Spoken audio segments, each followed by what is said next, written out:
السلام عليكم ورحمة الله وبركاته. الحمد لله رب العالمين والعاقبة للمتقين، والصلاة والسلام على أشرف الأنبياء والمرسلين نبينا محمد وعلى آله وصحبه أجمعين، أما بعد.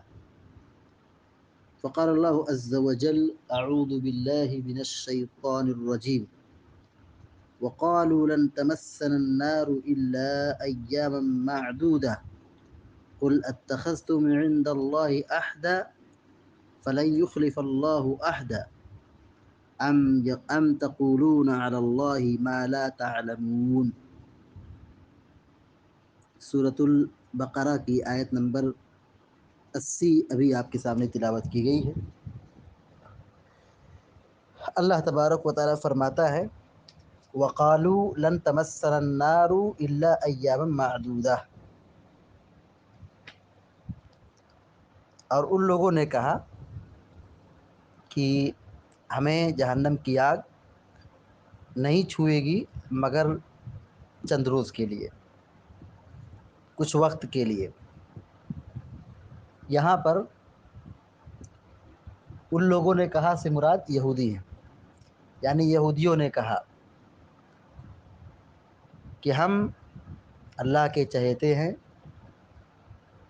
اور اللہ نے ہمیں منتخب کیا ہے، اور ان کا دعویٰ یہ بھی تھا کہ ہم اللہ کے بیٹے ہیں، نعوذ باللہ، اور ہم اللہ کے چہیتے ہیں، ہم ہی جنت کے وارث ہیں، جنت اللہ نے ہمارے لیے بنائی ہے، ہم جنت میں داخل ہوں گے، اور اگر ہم جہنم میں چلے بھی گئے تو یہ بالکل تھوڑے سے لمحے کے لیے ہوگا، کچھ وقت کے لیے ہوگا، کچھ دن کے لیے ہوگا۔ اللہ رب العالمین نے اس فکر کی تردید کی، یعنی یہودی کی جو سوچ ہے وہ بالکل غلط اور بے بنیاد ہے۔ اللہ رب العالمین نے کہا: قل اتخذتم عند اللہ عہدا، اے نبی کہہ دیجئے کہ کیا تم لوگ جو یہ کہہ رہے ہو کہ ہم کو جہنم کی آگ نہیں چکھائے گی مگر کچھ روز کے لیے، چند روز کے لیے، تو بتاؤ اتخذتم عند اللہ عہدا، کیا تمہارے پاس اللہ تعالیٰ کا کوئی پروانہ ہے، کوئی عہد و پیمان ہے، کوئی وعدہ ہے کہ اللہ نے کہیں کہا ہے کہ تم سے کہ تم جنت میں جاؤ گے، اور اگر جہنم میں گئے تو چند روز کے لیے جاؤ گے؟ یہ بات تم کہاں سے کہہ رہے ہو؟ یہ بات تم کہاں سے لائے ہو؟ تمہارے پاس اللہ کا کوئی وعدہ ہے کہ فلن یخلف اللہ عہدہ، کہ اللہ تعالیٰ اپنے وعدے کو پورا کرے گا، وعدہ خلافی نہیں کرے گا؟ فلن یخلف اللہ عہدہ، اللہ تعالیٰ ہرگز اپنے وعدے کو نہیں توڑے گا، اپنے وعدے کو کے خلاف نہیں کرے گا، جو وعدہ وہ کیا وہ وعدہ کر کے رہے گا۔ یہودی یہ کہتے تھے کہ ہم جنت کے مالک ہیں، ہمارا ٹھکانہ جنت ہے، اور اگر ہم جہنم میں گئے تو ایک لمحہ کے لیے گئے، کچھ روز کے لیے گئے، کچھ مدت کے لیے گئے۔ یہ جھوٹی بات تھی۔ یہ کون سی بات ہے؟ یہ جھوٹی بات ہے۔ خود اللہ رب العالمین نے کیا کہا آگے؟ ام تقولون علی اللہ ما لا تعلمون، ام تقولون علی اللہ ما لا تعلمون، کہ تم اللہ پر وہ باتیں کہتے ہو جو تم خود نہیں جانتے ہو، یعنی تمہارے پاس علم نہیں ہے، تم اللہ رب العالمین کی طرف ایسی بات منسوب کر رہے ہو جس کی کوئی حقیقت نہیں ہے۔ اللہ رب العالمین کی ذات پر جھوٹ نہ باندھو، یہ بہت بڑا گناہ ہے۔ اللہ رب العالمین نے فرمایا: وَمَنْ أَظْلَمُ مِمَّنِ افْتَرَى عَلَى اللَّهِ كَذِبًا، وَمَنْ أَظْلَمُ مِمَّنِ افْتَرَى عَلَى اللَّهِ كَذِبًا، اس سے بڑا ظالم کون ہے جو اللہ پر جھوٹ باندھے؟ یعنی اللہ نے نہیں کہا ہے مگر انسان یہ کہے کہ اللہ نے یہ کہا۔ اللہ رب العالمین کی ذات پر جھوٹ باندھنا یہ بہت بڑا گناہ ہے، بہت بڑا ظلم ہے۔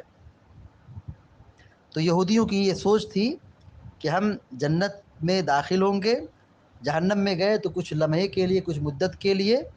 اللہ رب العالمین نے اس غلط فکر کی تردید کی، کہا کیا تمہارے پاس کوئی اللہ کا عہد و پیمان ہے، یا تم اللہ رب العالمین کی ذات پر ایسی بات کہہ رہے ہو جس کا تمہیں علم ہی نہیں ہے، تم خود نہیں جانتے ہو۔ اللہ رب العالمین نے یہاں پر جو یہودیوں کی اس فکر کا تذکرہ کیا ہے، یہ یہودی یہ فخر و غرور میں کہتے تھے، فخر میں کہتے تھے، گھمنڈ میں کہتے تھے کہ ہم جنتی ہیں، جنت میں داخل ہوں گے، جہنم میں نہیں جائیں گے، اگر گئے تو ایک لمحہ کے لے جائیں گے۔ اللہ رب العالمین نے ان کی اس بری عادت کو اور ان کی اس غلط روش کو ذکر کیا، جو اپنے بارے میں وہ تزکیہ کر رہے تھے، اپنی صفائی پیش کر رہے تھے، وہ یہ گواہی دے رہے تھے کہ ہم جہنم کی آگ سے بچ جائیں گے، جہنم کی آگ میں داخل نہیں ہوں گے۔